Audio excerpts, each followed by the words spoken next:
எதன் கண்ணே நிலையாகி இருந்திடும் உலகமெல்லாம் எதனதெல்லாம் எதனின்றோ அனைத்துலகும் எழுமோ மற்றிவையாவும் எதன் பொருட்டாம் எதனாலே வையமெல்லாம் எழுந்திடும் எல்லாமும் எதுவே ஆகும் அதுதானே உலகுருளாம் சத்தியமாம் அச்சொருபம் அகத்தில் வைப்பான்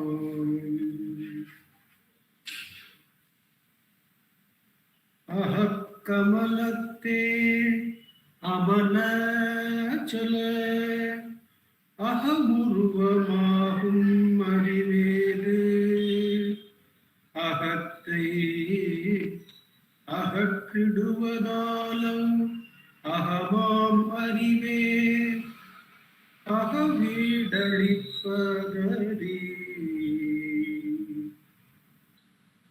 அகக்கமலத்தே அமல அச்சல அகமுருவம் ஆகும் அறிவேது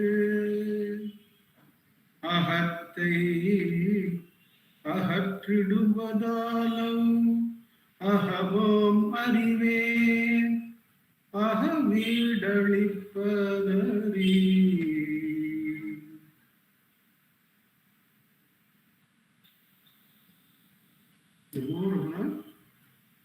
With Bhagavan's immense grace, we have come up to verse number 9 in the Ulladu Narpadu Anubandham, which is a very powerful collection of verses Bhagavan has created, has translated, and brought a bridge for us, for the great ones following the path of Veda Vedanta, and the ones who are totally unnew to that path. And Bhagavan stands as the bridge and reveals to us what a Brahmastram he has given us in Atma Vicharam, and how beholden we have to be to Bhagavan for bringing us on, if not on par, on a sadhana that takes us to those great ones who have followed assiduously and with great austerities the path revealed by Vedanta.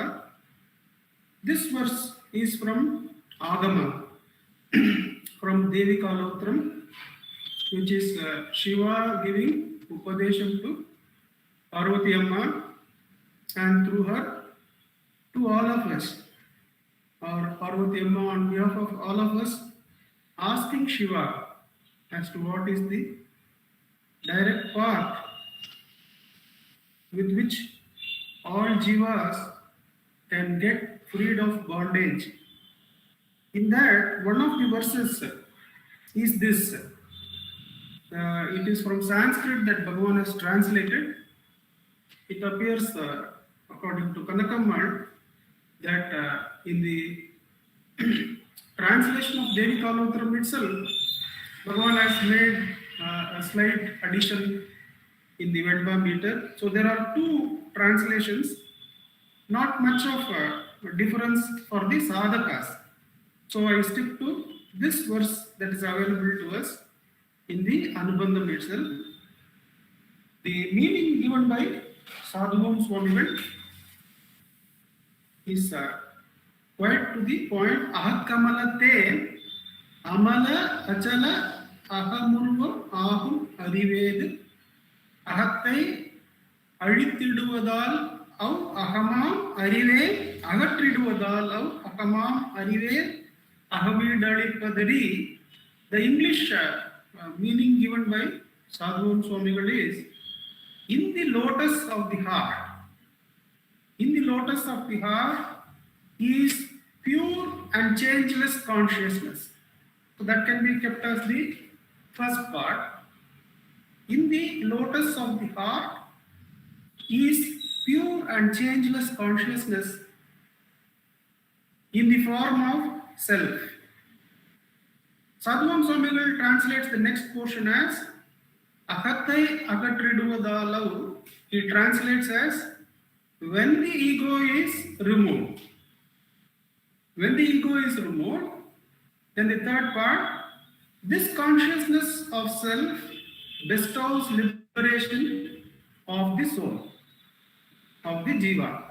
So there are three parts to this verse.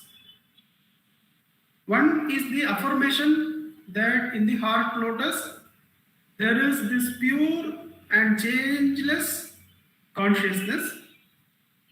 And the second part is when the ego is removed. So when does liberation come?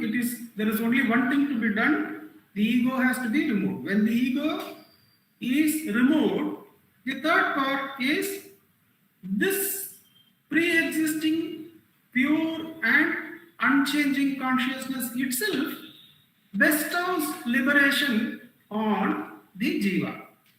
So that is it is a simple verse without many parts to it, but we will find, like in music, the arohanam, avarohanam.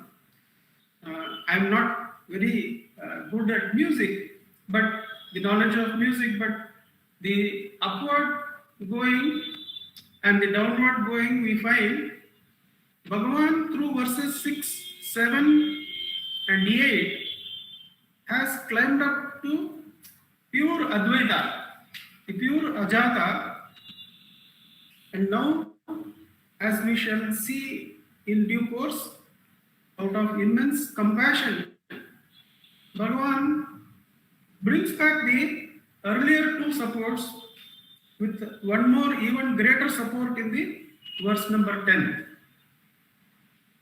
Now, this verse, the Bhagavan is going back to consciousness. In the verse number 8, it was Kevalam Brahma Matram.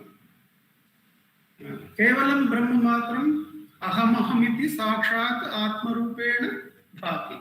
Here it is in the lotus of the heart is the pure and changeless consciousness in the form of the self. So he has given us one leaning back, as in verse number 7, as to the pure and changeless consciousness. And he ends the verse by saying, or it is so said in Devi Kalvatram, that pure, I said Sadhvam Swamigal has translated the second portion as when the ego is removed. Kanakammal gives the indication that it can also be seen that the removal also is done by that the existence of the pure and changeless consciousness. So agattai agatriduadalau ahamam arive ahavidali padari, Kanakamal interprets as, so Sadhvam has left it open for both, because he does say that the ego has to be removed. Kanakamal goes further and says it is that consciousness itself is the prime adhara with which the ego is removed. Therefore, it can be said that pure and changeless consciousness is bestowing the mukti. Now, the first question that arises to us is, Bhagavan moved from, gave us the reference to the Shastras, where the Atma Swarupa, all these are in the segment of Atma Swarupa. Now, in verse number 6, Bhagavan gave us the Atma Swarupa as the one who is aware of the thoughts.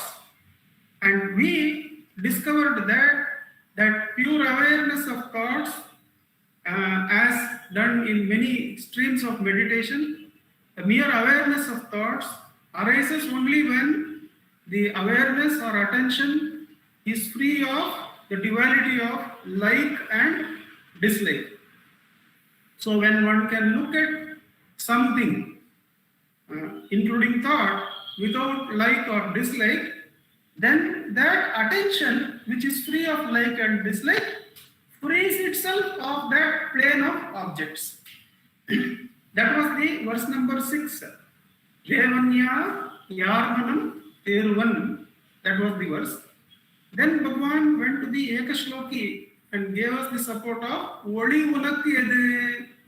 Not the objects, not the witness of the objects, but witness of the light that reveals the objects. So we equated that with Chidakasha.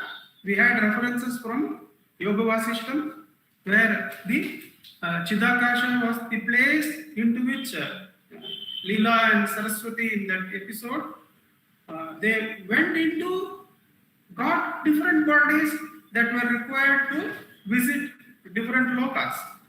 So that Chidakasha is the plane into which the forms merge, and in an inexplicable way known only to Saraswati Amma, they reappear in the plane that they wish to and see the happenings that are taking place at that moment in that plane. Now, the same Chidakasha which was seen in verse number 7 is brought back here by the statement that the pure and changeless consciousness. Why is Bhagavan doing this? That from Kevalam Brahma Matram, why does he go back to the support of giving us, okay, see the blank of consciousness, see the screen as I did in my second death experience. We had encountered that second death experience once or twice during Ulladu Narpadu. The second death experience happens when he is, one of the days he is moving from Pachelam Koil after taking an oil bath towards 1911 or so. So I think it must be Gurupaksha cave. So the tortoise rock, near the tortoise rock, he goes through a fainting fit. He says the fainting fit was much stronger than usual and the physical heart stops. The body starts becoming blue. But he says the Spurana, the consciousness, the pure and unchanging consciousness as I was going on. And he was aware that the body was being hugged by Vasudeva Shastri and Vasudeva Shastri was crying. Don't ask me how. But that Bhagavan narrates this, that pure awareness, in that pure awareness of the self going as I, that had not stopped, that cannot stop, that is the deathless spirit. He was aware that Vasudeva Shastri is hugging him and crying. There is no intent to stop him or anything. And like a screen from one side to another, the whole world picture was replaced by a white screen from one side to another. The white screen of Chidakasha was now covering the whole objects. Then after 10 or 15 minutes, the life force from this Purana hits the heart and restarts it, and the heart starts pumping again, and the blood supply becomes normal, and Bhagavan says, come, nothing has happened, let us go. So in that event we see that this Purana as an objective vision is the Chidakasha, is the consciousness that is unchanging. Now, why does Bhagavan come back to this support? Bhagavan gives us a clue in talk number 569, where he says, why does Shankara in the Dakshinamurti Stotram, why does he give the Stotram? Because Dakshinamurti himself taught only in silence. So, Bhagavan gives this explanation. Silence, which is Kevalam Brahma Matram, the verse number 8 is giving us the sharing through silence. because it is Kevalam Brahma Matram. There is no speaker, there is no listener, there is only being the self. But now in verse number 9, he opens up again. He opens up again the possibility that the scene is the Chidakasha, but the Chidakasha itself is the self. It gets absorbed in the self. We'll come to that towards the end of the discussion. I am reading talk number 569, so that we get a glimpse as to why the great ones, though silence is the real Upadeshan, why do they give us the other supports? Silence is the true Upadesha, says Bhagavan. It is the perfect Upadesha. It is suited only for the most advanced seeker. The others are unable to draw full inspiration from it. Therefore, they require words to explain the truth. But truth is beyond words. It does not admit of explanation. All that is possible to do is only to indicate the truth. How is that to be done? The people are under an illusion. If the spell of illusion is removed, they will realize the truth. They must be told to realize the falsity of the illusion. So what is done is not realizing the real, but the falsity of the illusion is dropped. Then they will try to escape its snares. Vairagya will result. They will inquire into truth, seek the self. That will make them abide as the self.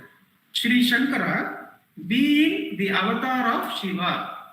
This is Bhagavan's words. Sri Shankara, being the avatar of Shiva, the Dakshinamurti Swami, was full of compassion for fallen beings. He wanted all of them to realize their blissful self. He could not reach them all with his silence. So he composed the Dakshinamurti Stotra in the form of a hymn so that people might read it and understand the truth. Now, we will find in verse number 10 that Bhagavan is also going to give us the support of Stuti, the support of worship of Arunachala. Now, to what extent Dakshinamurti Stotram gives us the various of sadhanas is available in the last verse of the shlokam. Sarvamu Tanai Nandrai Satrumit Totiratin Shravanam Tannal Artha Sindanam Dhyanam Dhanam Purivadal Ellam Tanam Budhisir Isan Tanmai Maruvidum Matrum Etam Madivarum Selvam Tane. In that, the philosophy of Dakshinamurti Stotram, Bhagavan Shankara says that everything is the self, is what is the main purport. Sarvamum Tan is the main purport of this shloka. However, for your ease of sadhana, I have written in the form of a stuti. What all you can do? You can do Shravana, you can do Artha Chintana, you can do Dhyanam, you can do Ganam, you can do Parayanam. All these sadhanas are now opened up by the Guru. Now, we know what Parayanam means here. Artha Chintanam is a separate sadhanam, Parayanam is a separate sadhanam. And Bhagavan says in Aksharamanamala, when someone asks her, what is the meaning of Aksharamanamala? What is the meaning of Aksharamanamala? Please tell us the meaning. Bhagavan says, now to reveal to you some meaning, I have to move my mind, just like you, for that you yourself can move the mind and find out its meaning. Whereas when I wrote it, I did not move my mind, I did not have any intention. It came from the source directly. So just doing Parayanam will take you back to the source from where it came. So doing Parayanam itself is the sadhanam. Bhagavan says in explanation of what is Parayana sadhana in Aksharamanamala. We intellectuals, while doing Parayanam, our mind will be going through, this is the meaning, and then it will settle down. It is not wrong. Bhagavan is not saying it is wrong, because Artha Chintanam is there here, but that is not necessary for the pure Parayanam. Just Parayanam of Aksharamanam is enough. Now this support is given by the great ones as revealed by Bhagavan in the case of the silence of Dakshinamurti and the compassion of Shankara, the avatar of Shiva, who has opened up all possibilities of sadhana and assures you do any of this, you will get the Ashtamaha Siddhis and Ishwaratva also. Now somebody asks Bhagavan, Ashtamaha Siddhis will I be able to get? Bhagavan says, Arey, you forgot something. Before Ashtamaha Siddhis, it is said you will get Ishwaratva itself. Why do you aim for Ashtamaha Siddhis? You get Ishwaratva. First get Ishwaratva and then talk about Ashtamaha Siddhis. He tells in Dakshinamurti Stotram explanation, but it is out of compassion that Bhagavan and Shankara give us the other forms. Where possible, one should stick to the meditation of verse number 8 and the sadhana of Atma Vicharam, which will take us to Kevalam Brahma Matra. We will find in the talks many situations where the seeker, when they say that they have reached the position of witnessing, Bhagavan would ask, for whom is this witnessing? In the Brahman, in the Atman, there is no division as the witness, the witnessed and the act of witnessing. That division is not there. When someone comes and says, I am feeling some blank, I am experiencing the blank of Chidakasha in my dhyana, in my vichara. Bhagavan would say, for whom is this Chidakasha? For whom is this blank? You are still there, aren't you? Is your existence being removed? No. So continue, Bhagavan would say. So we should understand that verse number 8 is where Bhagavan will bring us back. These are the supports. The Chidakasha also, that is the pure and changeless consciousness, is an additional support given in this shloka, which was available in verse number 7 also. Now in verse number 10, which will be a parallel to verse number 6, we will find the unaffected Ishvara Swarupa coming to us with a Nama. That we will see when we go to the next verse. Now, one of the problems that arises is, this is the point where we are asked to meditate on the Chidakasha. This is the point where the individuality goes. So, one of the devotees, not connected with the meditation of these verses, but exactly during this week, he had called up and asked, to ask, now you are saying that the individual is going to vanish in Atma-vicharam. My question is, who is going to experience the bliss? Who is left to experience the bliss? And that was this question from Calcutta he had called.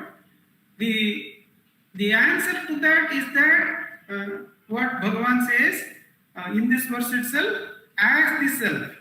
That in verse number 6, verse number 7 and verse number 9, Bhagavan and Shankara, they don't leave us by saying the Atma Swarupa is a Sakshi, the Atma Swarupa is the light, the Atma Swarupa is Chidakasha. They don't stop there. They end by saying, that is you. That is you means you alone are. Since the Chidakasha alone is there, the final question is, I am seeing the Chidakasha, who am I? So the Chidakasha will be absorbed in the self of all.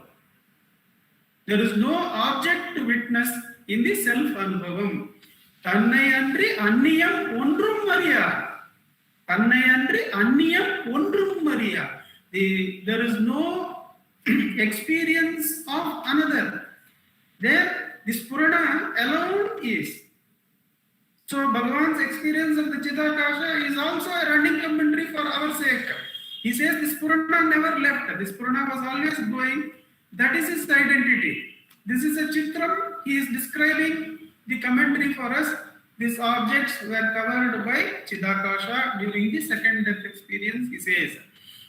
But what is the primary identity? Primary identity of the Jnani is the Atma Swarupam going as I, Kevalam Brahma Makam. Now, so the understanding is that you are that. You don't go anywhere. Now we were discussing that last week that mere existence. In one of the book readings, I think we were reading that the pure existence was referred to as mere existence. Now we put some meditation on that to understand that mere is not actually a stepping down. It is the existence all alone, existence beyond the duality of existence and non-existence, existence beyond all dualities. That is what is represented as the self. Therefore, when Shankara finishes, the Guru finishes by saying, that is you, the light of consciousness is you. In one sense, he is merging you into that. In another sense, he is merging that into you. There is no difference there. Finally, if you ask, what is left? Is it self or is it non-self? It will always be Atma only. The answer will be, there is consciousness. The consciousness which did the sadhana as a limited being is itself the Purna Vastu. So everything has been consumed by the Atma. Whether it is Chidakasha or the Sakshi or the objects witnessed, everything is Kevalam Brahmamatra. Ishavasyam idam sarvam. All the idam is now consumed by the Atma Swarupa of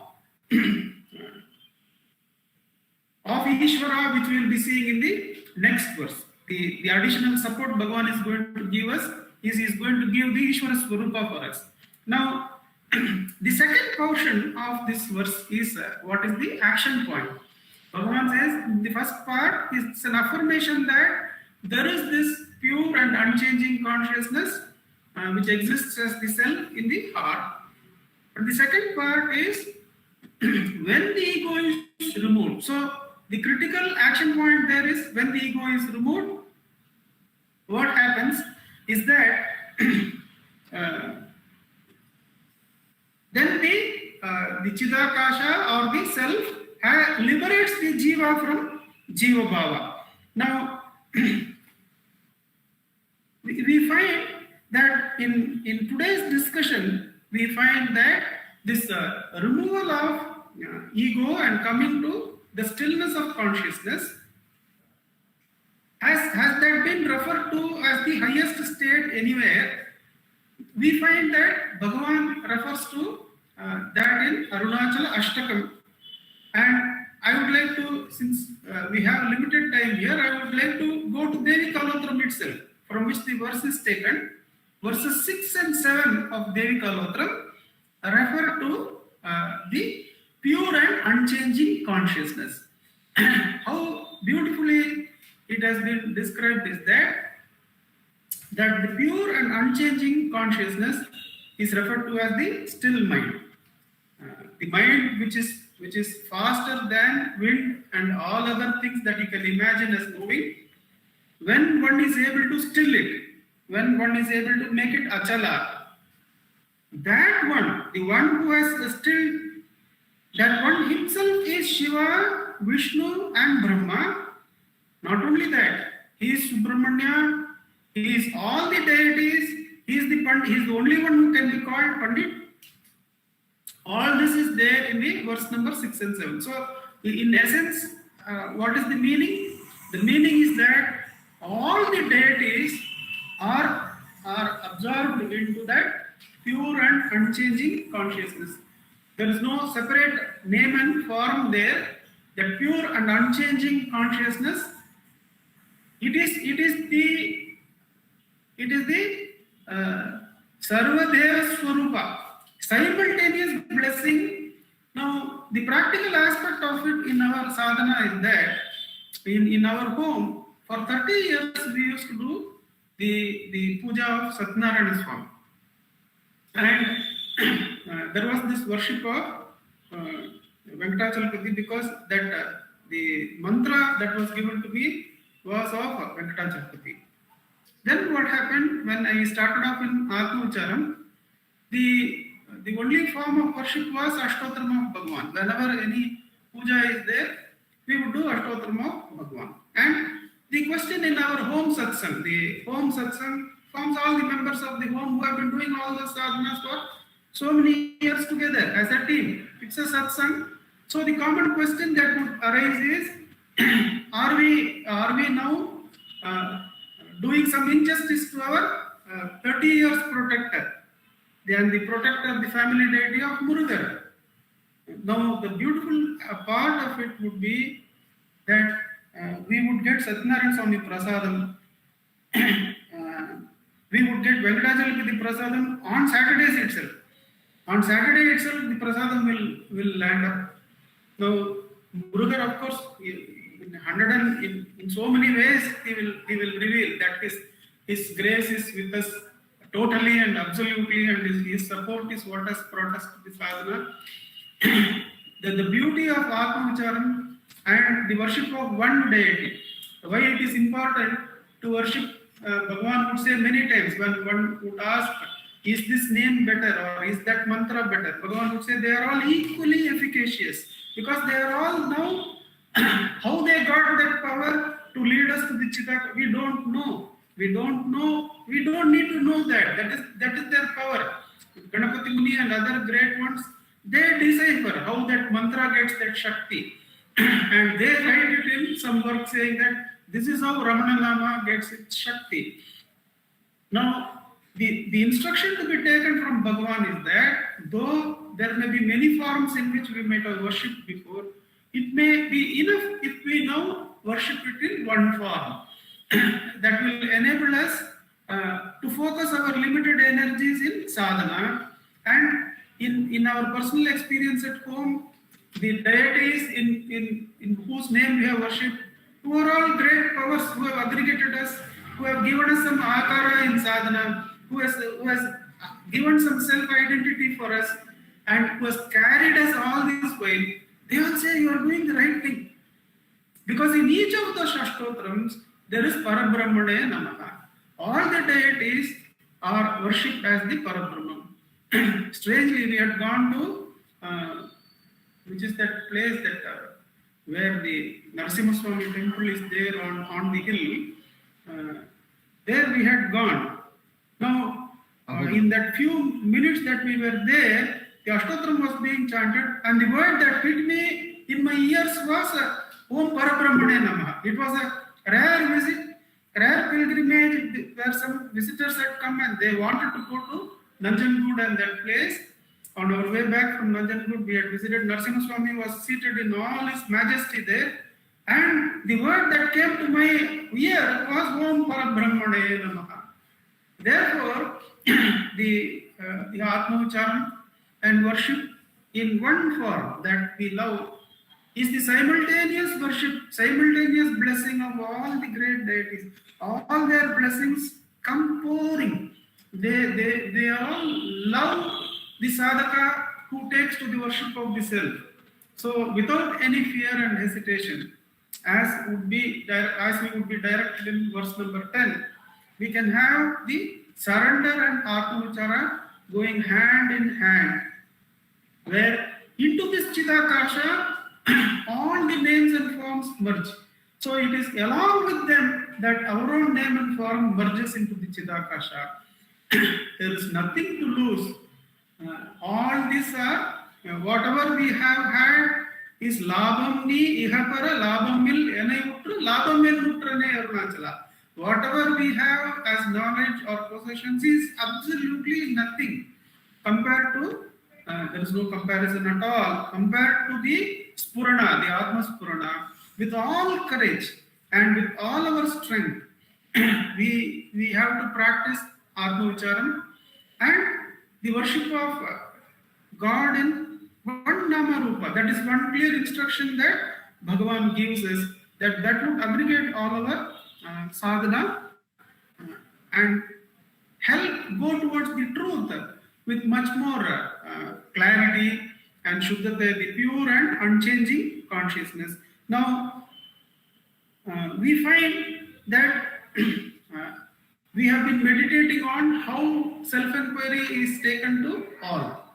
Now, in that aspect, that how self-inquiry is now applicable to all, one of the things that comes up is the teaching of self-inquiry to even atheists by Bhagavan.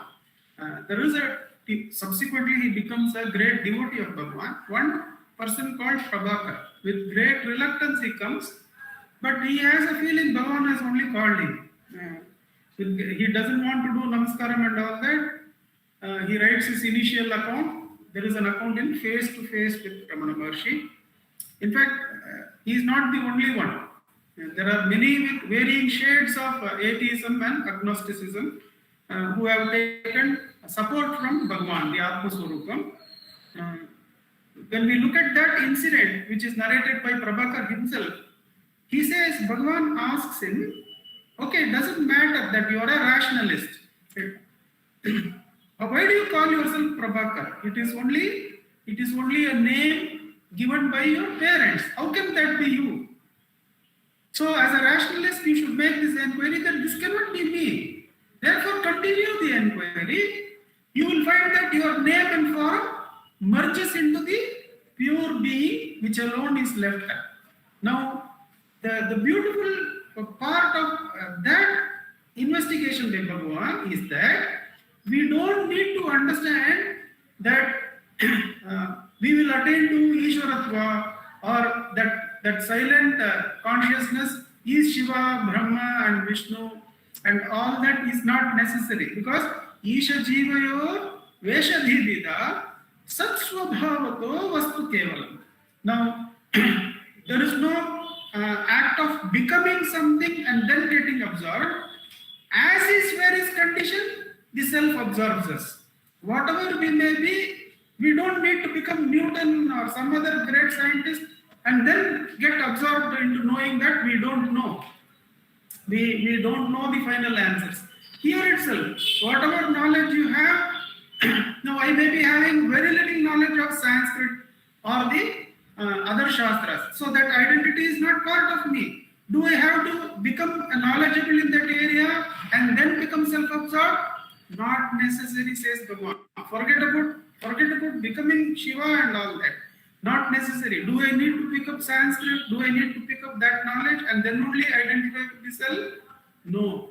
As is where is, you ask who am I? As he tells to Prabhakar. And drop your own Nama and Rupa and merge into the Atma Swarupa. Kevalam Brahma Matram. What is Shiva Sthiti? What is Vishnu Sthiti? What is Brahma Sthiti? We don't need to inquire, because all of them in their root, in their source, in their reality is the self alone. There is no need to aspire to become something else and then get absorbed into the self. Directly inquire, and as he says to Prabhakar, from Nandakumar, directly merge into the pure I. But the clarification is there that Dakshinamurti Stotram does say that Ishwaratva will be bestowed.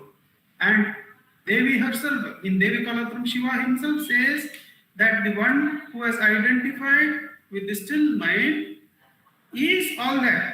Is all the Swarupas, all the deities rolled into one.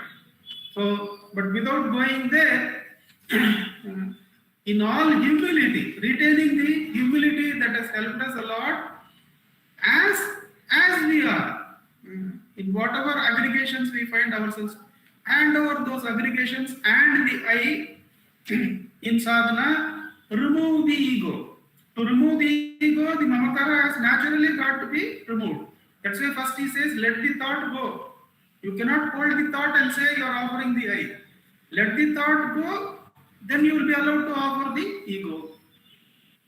So, when the ego is removed, who is behind us? The pure and unchanging consciousness. It bestows liberation from the jiva bhava. So simple, so direct, but the sadhana has to be made, ignorance has to be removed. The self need not be realized, it is always real. It will reveal itself in all its glory. So let us sit in Atma Ucharan for 10 minutes.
Sri Ramana. Namo Ramana.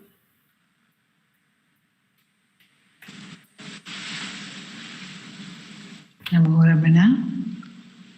Prostrations to Ramana, shining as the self in all beings. By the immense grace of that self manifest as Ramana, which very manifestation, as Bhagavan has pointed out to us today through Nandakumar ji's reference to his talk on Dakshinamurti Sutram, that very manifestation is a pure act of grace. And it is for Jagat Hita, says Vishwanatha Swami. My mind went to a few things while the meditation were dwelt upon by Nandakumarji. One, I remembered the need for supports. I remembered how I would go to Vishwanatha Swami, plaguing him with some question or the other, some problem or the other. And one of the supports which he often gave me was he would say, does the sky have any problems?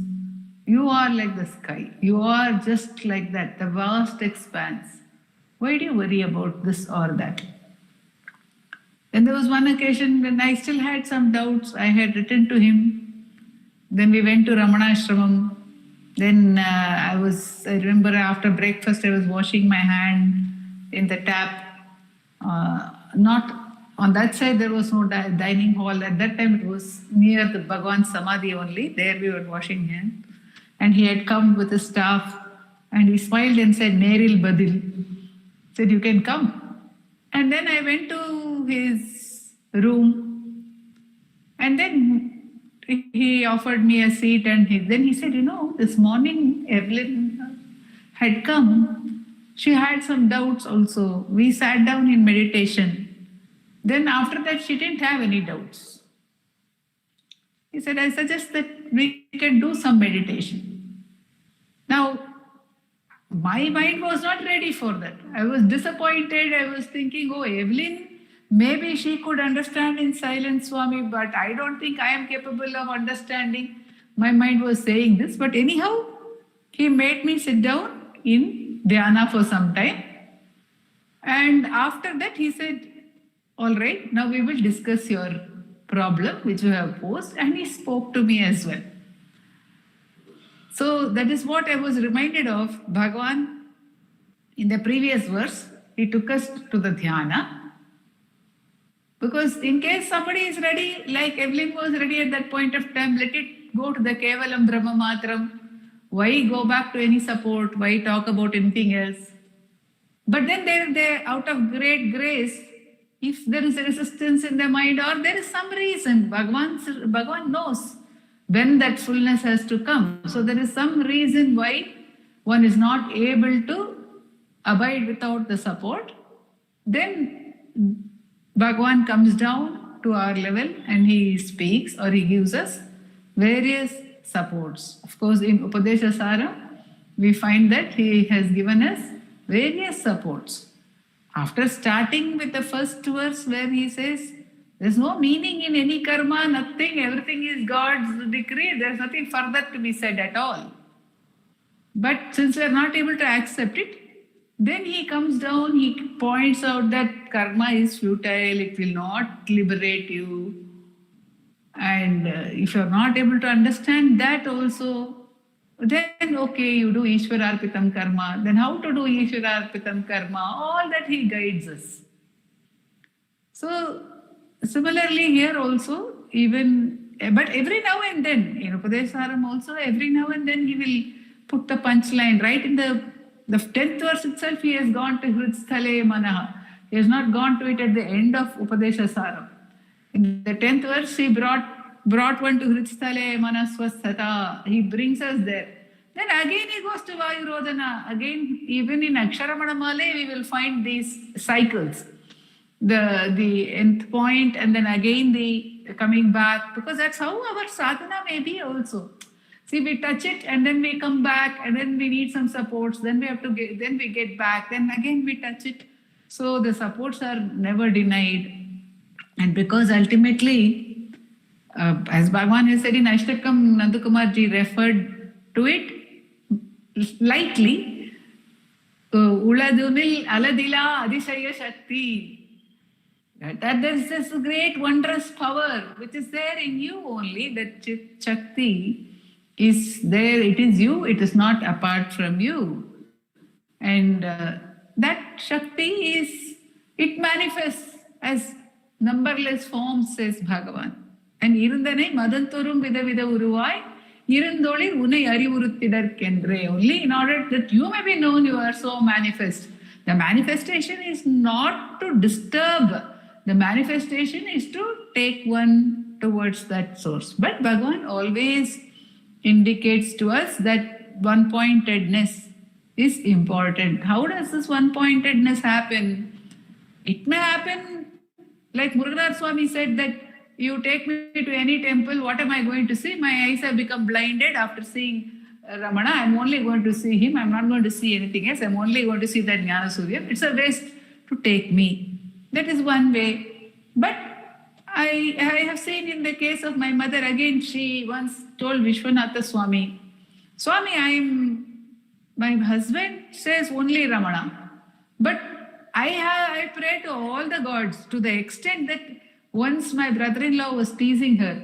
He was telling her, Mami, I think in all your prayers you have left out this particular god. She used to pray. And within half an hour she would finish praying. Very, very focused, very clear to each one of the gods. And she said, no, that is also there in my list. So there cannot be a god and goddess. So she went and she asked Vishwanatha Swami, he said, Amma, why do you worry? All have their place in Ramana. And if that has to come, if it has to get disappear, it will disappear at the right time. So she stopped worrying about it and she would continue. But one could see how her focus, underlying focus was only Ramana during her last days when she was struck by paralysis and then she had a stroke and had paralysis and then, but she could speak. And when she was being helped, when Radha and Dilip had come, maybe 2-3 days before she left us, that she told Radha also. Radha started singing the favorite song, Ramanaya, Ramanaya, Namo Om. So she said, not even Ramanaya, Namo Om. Ramana, 3 aksharas are enough. Just Ramana, Ramana, Ramana. That is what she was chanting in the ambulance also until the last. So just those 3 aksharas are enough, she said. So what happened? Everything became one. Automatically everything got into that one, because that was the Adhara. She always had that as the underlying love. Being a musician, maybe she loved all the swaras equally, but she never lost sight of the Adhara Shruti. Similarly for us, whatever support we take, we find Tulsidas, when he sings to Ganesha, he says, Gaiye Ganapati, he says, Baso ye Ram Siya Manas More. Oh Ganesha, put Rama and Sita in my heart. Whether we pray to Ganesha or we pray to something else or to someone else, so Nandakumar ji says, this is what Bhagavan is telling us. We may take if we take the multiple forms, we tell all the multiple forms, show us my Nijaswarupa. Ask each of the forms, who am I? Please tell me who I am. Then that form will come back to us with that answer alone. Or if we come to the tamas of that Swarupa in blank, we ask the blank, who am I? Who is seeing the blank?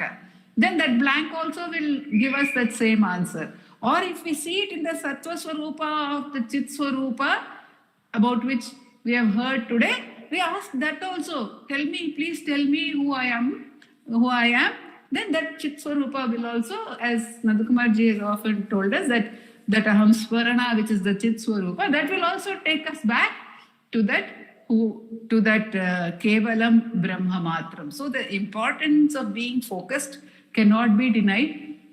One has to be focused and one has to One may either somebody may say, give me love for Bhagwan's feet. Kanne undan kadalinair kadar perike taruvaye. To whomsoever I go, to whatsoever I see, I may say, just let me melt in Ramana, like Sarukkarai Uru, in Munnir Sarukkarai Uru, like that, let me melt in him. That may be the prayer, or the prayer may be, who am I?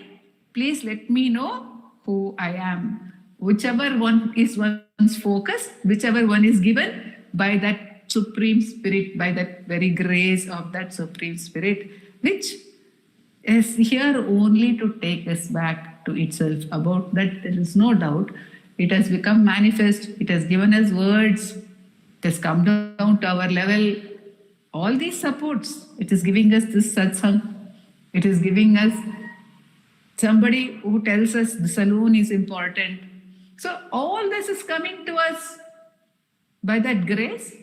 For what purpose? It is pushing us within. From outside, says Bhagavan, the outer Guru is pushing us within through all these supports in order to draw us within only to that Kevalam Brahma Matram. So when we remember that by that very grace, then there is no room for any doubt, no room for any worry, no room for any anxiety, and we can be, like he says, like the first class passengers, enjoying this journey which is happening by his grace. Om Namo Bhagavate Sri Ramana. Namo Ramana. Namo Ramana. Two clarifications. One, Dilipji has put that place which I was referring to, Narasimha Swami, as Melkote. That's correct. And the incident related to that is very interesting. That in 2009, my mother was here. She was about 80 then, or maybe a little bit less, 76 or so. So for her blood test, somebody was coming for taking her blood samples. Someone was coming from the nearby hospital, Maharaja. She was not mobile even then. So he used to come regularly, was a regular visitor. So one of the days that he had come, he comes at morning 7 o'clock. So he was having a long face, very disturbed face and a lot of trouble. Youngster, maybe 31, 32 years old.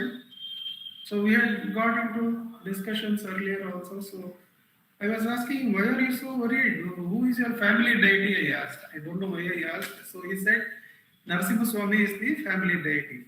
So somehow I said, having Narasimha Swami as family deity, how you can have worry?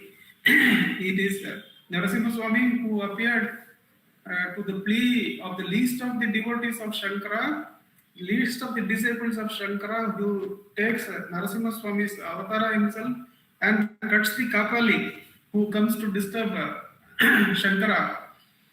Such a saulabhya is there to his devotees from Narasimha Swami. When you have Narasimha Swami as the family deity, how you can be worried at all, I said. So that was that happened at 7 o'clock. At 9:30, I had gone to Jwalamukhi Press to give something on Atma written by one of our devotees called S.K. Narayan Rao. He had asked, can you get this printed? So I was going to give that to them, to the printing press on Atma Swarupa. They took it and they said, oh, very nice content. You see, this is what we have printed. This book we are publishing, and this is poster we have printed. They gave me Narasimha Swami's photo. Now, in my whole life of 50 years up to that time, I have not received Narasimha Swami's photos like that at any time. So that morning only, I was affirming to him that having this Swarupa as your family deity, why you should be worried? Now, that is how it happened. And regarding the different names in which Amma used to worship, we had one clarification. One of the devotees from Mysore, she is in Mysore now, she was here before, Suma, she had asked me this doubt. And very nicely she had put, see, Bhagavan's Ashtotram is there, 108 Namas is there. It is 108 devotees, 108 deities. See, because 108 meanings are there, 108 events are referred to. So she was saying they all have different meanings. Now how do I keep the Ekaswarupa? You are saying it is one Ramana, but 108 names are there and I know their meanings. And when I said it is the Bhavana. What is the deity? We had seen in verse number 6 that who is Devanyar? Devan is the attention without like and dislike. Is the witnessing consciousness. In verse number 7, what is the Devan? Devan is that light which reveals everything. Therefore, who is Devan? Devan is the one attention with which all the mantras Amma used to say. All the mantras were said with the same bhavana. So the Devan was there. The Ekabhakti was there. So that's the clarification we can have. That even if we worship Bhagavan himself in 7 different photos or with the Ashtotram, there need not be any confusion. So it applies to what Amma was doing with various mantras. The ekagrita, the love, the attention, the uniformity of attention beyond like and dislike with which the devotee holds the names, that makes the worship as one, perhaps. Om Namo Bhagavate Sri Ramana. Namo Ramana.